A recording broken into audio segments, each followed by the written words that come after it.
তত্ত্বাবধায়ক সরকার পুনর্বহালের রায় নতুন দিগন্ত উন্মোচন করবে এই মন্তব্য করেছেন বিএনপির স্থায়ী কমিটির সদস্য আমির খুসরু মাহমুদ চৌধুরী। তিনি বলেন, এই রায় বিএনপির দীর্ঘদিনের আন্দোলনের সাফল্য। ঢাকা বিশ্ববিদ্যালয়ে ফ্রি মেডিকেল সেবা ও স্বাস্থ্য পরীক্ষা ক্যাম্প অনুষ্ঠান শেষে তিনি এই মন্তব্য করেন। আমির খুসরু আরও বলেন, তত্ত্বাবধায়ক সরকারের অনুপস্থিতিতে মানুষকে যে ত্যাগ স্বীকার করতে হয়েছে, আগামী নির্বাচনের আগে সেই সংকট আর থাকবে না।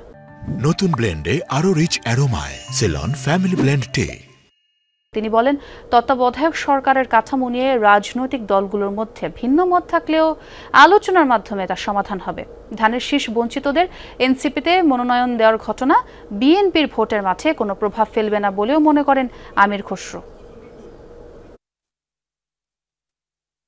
সুষ্ঠু নির্বাচন সম্ভব একটা কেয়ারটেকার সরকারের মাধ্যমে।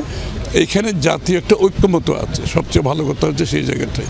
এই ঐক্যমতের মাধ্যমে আমি আগামীর গণতন্ত্র বাংলাদেশে আমার মনে হয় একটা নতুন দিগন্তের দিকে আমরা যাচ্ছি। আগামীর অন্তত দিনগুলোতে নির্বাচনগুলো সুষ্ঠু হবে, গ্রহণযোগ্য হবে, বাংলাদেশের মানুষ তাদের ভোটাধিকার প্রয়োগ করতে পারবে, তাদের প্রতিনিধি নির্বাচিত করতে পারবে।